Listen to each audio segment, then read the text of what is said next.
let us look at the first question. And the first question, if we look at it, it is statistics. Statistics is highly tested in our examination.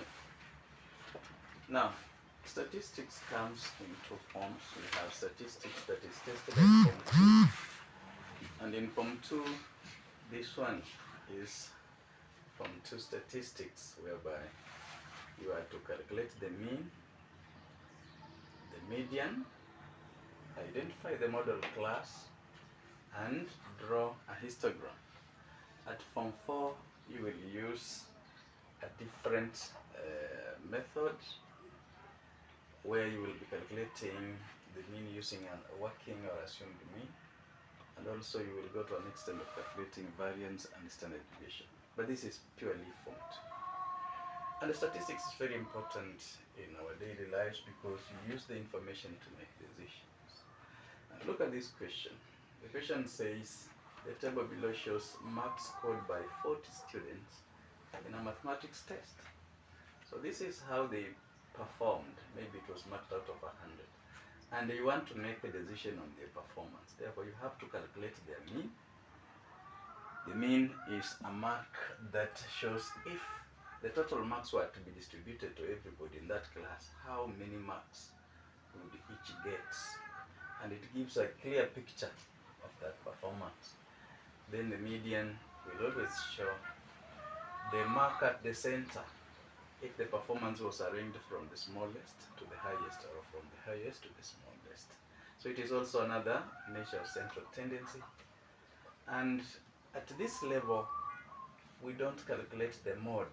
We only identify the model class or the model frequency. That is what happens at high school level. But as you move to the university, you'll be able to calculate the mode. So let us see. If you are given this kind of data, how do you calculate the mean? So number one, you realize it is a grouped data. Data that is data that is grouped has class interval. Like this one has 30 to 39. What's the class interval? 40 to 49, 50 to 59, 60 to 69, 70 to 79. What is the class interval? Yeah. What is the class interval from 30 to 39? 9? No? Yes? 10. Rihanna, it is 10. Start counting from 30 to 39. You'll find there are 10. Or if you don't want to calculate, you look at the class boundaries, whereby the upper class boundary becomes 39.5 and the lower class boundary becomes what? 29.5. Then you subtract. If you subtract, you get what? 10. So the class interval is 10. Use the class boundaries to get the difference. Now, let us do the mean. Once you have realized it is a grouped data, then the easiest way is to draw a table that will help you to calculate. And the table will look like this. So you will have your marks as they are, but because it is a grouped data, you need to have the midpoint or the mid mark. Then you have the frequency and maybe fx, and I've seen the data still looks for a median. We shall have the frequency. So we are saying just have the marks here, then have the number of students. Then you don't know how they were scoring between 30 and 39, and that's why we have the mark. We are calling it mark class X. Then we have the mid X. The mid X is the mid mark. And then for us to calculate the mean, we shall have the frequencies times the mid mark, like that. So the first one is 30 to 39. Then we have 40 to 49, and I can see it is uniform plus interval. There are those data that will have the data changing 50 to 59, then 60 to 69, then 70 to 79. So this is the easiest way of starting to calculate the values that you've been asked to calculate. So then, the frequency, there were only 2 students who scored between 30 to 39. Then we had 9 students scoring from 40 to 49. Then we had 14 students scoring from 50 to 59. Then we had 7 students that were scoring from 60 to 69. And we had 8 students that scored between 70 to 79. So give me the mid x very fast. What is the mid mark from 30 to 39? 34.5. 4.5.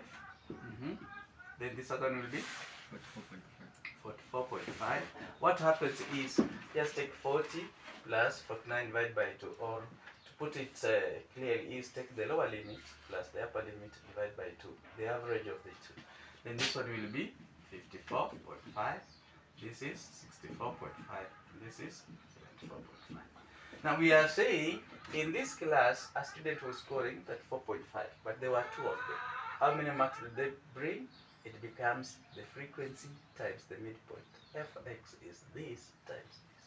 So these 2 students brought how many marks? Because for us to get the mean, we need the total marks divided by the number of students. So these 2 brought 34.5 times 2, which is what?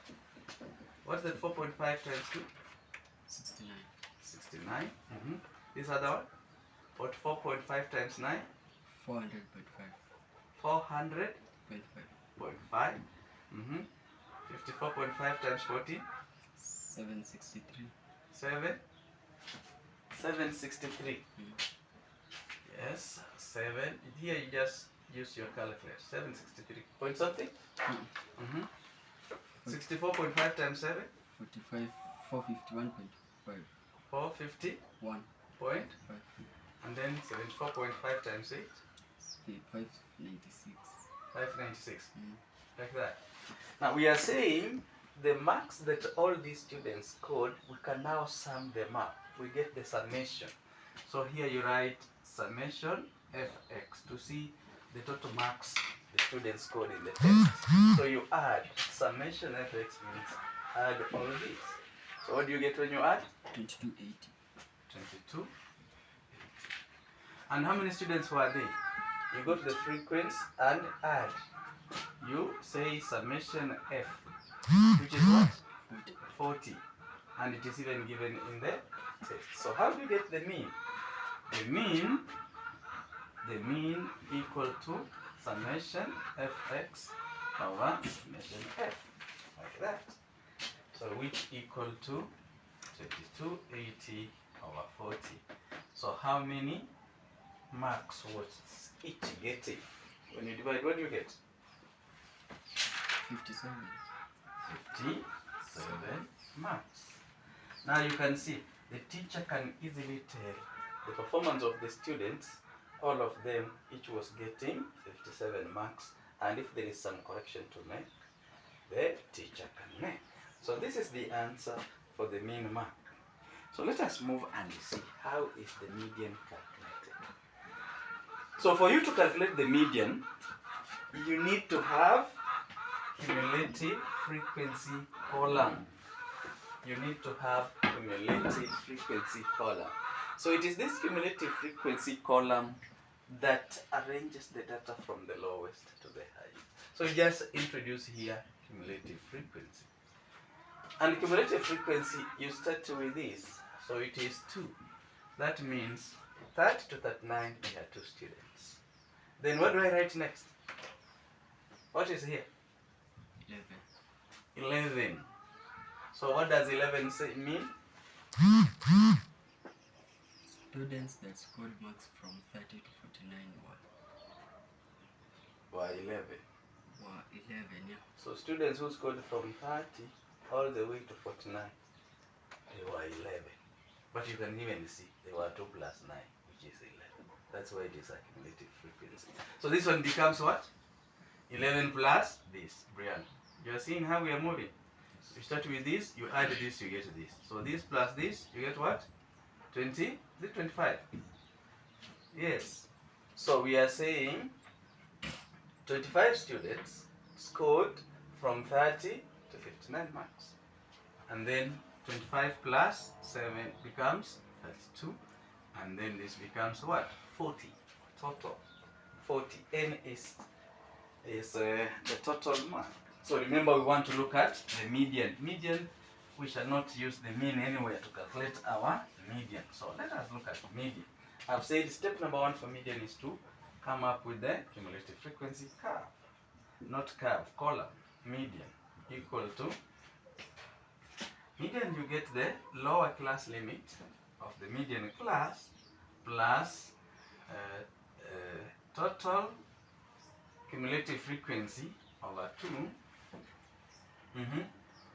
Is it what? Minus cumulative frequency above the median class over what? Frequency within the median class times class interval. Now see, we are saying if the total number of students were 40, the midpoint, the median class, median position will be at a half times 40. A half times 40, total cumulative, which is what? 20th position. The median, if you were to arrange the students from the lowest up to the 40th, the median mark will be at the center and it will be at the 20th position and the 21st position. So if you were to organize them 1 to 40, the one at 20 and the one at 21st, so median will be here, so that we have 20 huku, we have 20 the other side. So median will be at the center. That's why we normally say 20 plus 21 divided by 2. But in our syllabus, once you get this position alone, you are good to go in the syllabus, as it is. But when you will go to the university, you will continue and calculate for 21st position, then you will divide by 2. So you come on the cumulative frequency looking for which? 20th position, so that you can identify the median class. So when you come, you realize you pass 11, and this, you can see this arrow takes you to the median class. So this becomes the median class. Median class. So if the question would have asked you, what is the median class? It cannot be this, because this one reaches at 11. You move to the next because we are looking for what? 20th position. So this becomes the median class. If you are asked for the median class, you write 50 to 59. That's where you will get that. In other words, this is where the answer is. So you take the lower position of the median class. So 50 to 59. It becomes what? What is the lower? What is this L? Hey, what is the lower of this 50 to 59? 49.5. 49.5.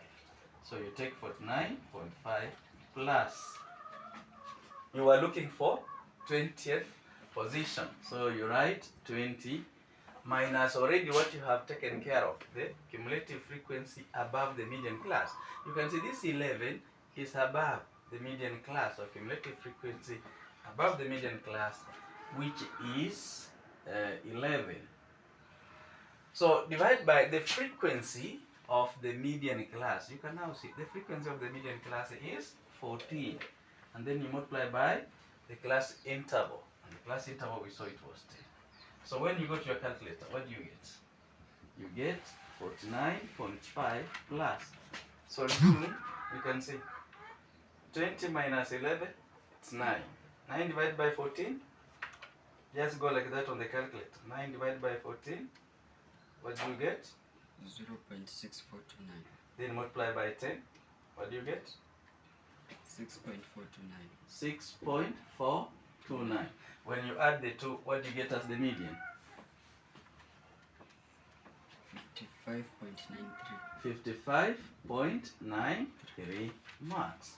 And you remember, what was our mean? Our mean was it 57?